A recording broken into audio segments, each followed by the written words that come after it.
So, Your Excellency, the Deputy President, all protocols observed. So I am, Your Excellency, I am here both in the context of me as a chair of Drought Steering Committee, but also as Safaricom CEO. But I just wanted briefly to explain what we've been doing as far as the Drought Steering Committee is concerned.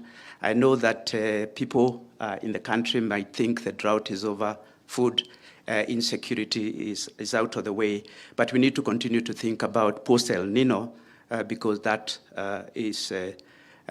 we need to consider what may happen after. In terms of what we have done, we have dealt with the emergency area and we distributed food to 200,000 people across the country, or 200,000 households, which is almost 1 million people, reaching 32 counties who have benefited. Some of the governors who are here will associate with the work that we have done.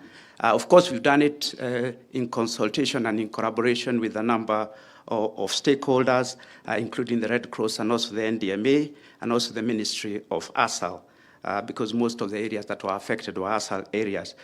We have now pivoted into the area of water management and infrastructure through this partnership with the KDF and the Ministry of Defense, assessed about 500 boreholes, prioritized 360 boreholes across the country, which need repairs, some of them very minor repairs, but also others some significant repairs. We are continuing now we are commencing the work, or at least have started to commence the work, and given El-Nino, we'll prioritize those areas that are low risk, El-Nino counties, but also ensure that we complete them as quickly as possible in anticipation of what impact El-Nino will have. We've also started to do the work with the KWS in the national parks.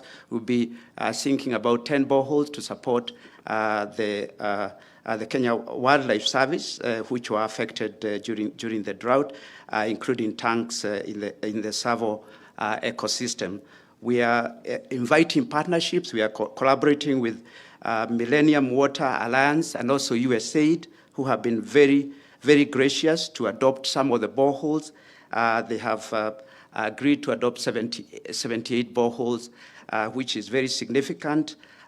In Garissa, in Wajir, Turkana, Isiolo, and Marsabit counties. We will be encouraging others to come in and adopt boreholes because we have a framework that works, in addition to the work that we've already done. We've also started to receive support from others, including the government of Brazil, who have donated $100,000 in the form of tanks and water storage, which will work with schools to see if we can be able to deliver that through and working together with the World Food Program. So there's a lot of partnership, Your Excellency, both within the institutions that are involved in the National Drought Steering Committee. Remember, the National Drought Steering Committee is to complement the work that the government has been doing and also the development agencies have been doing. Now, switching over to El-Nino, clearly there has been a lot of information that will be given today of immediate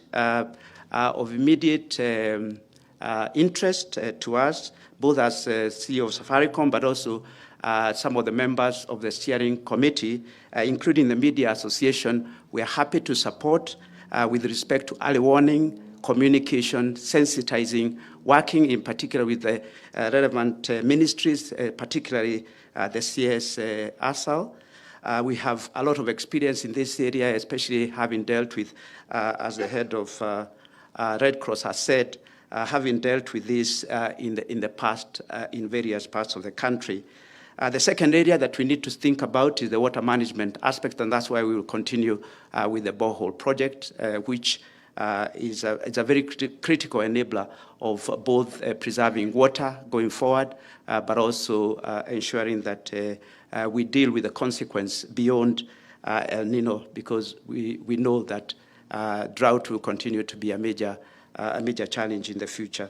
So, Your Excellency, we are here to support all the initiatives that, any initiatives that we have the capacity to, and as Safaricom, I can commit that we are ready to support especially the early warning signs, which early warning support communication through flash messages and so on, that really are life-saving in many ways if they are delivered on time and if they are coordinated across the ministry. Thank you very much, Your Excellency. Thank you so much for the presentation. Your Excellency, allow me now to invite the UN Resident Coordinator, Dr. Stephen Jackson, to make his statement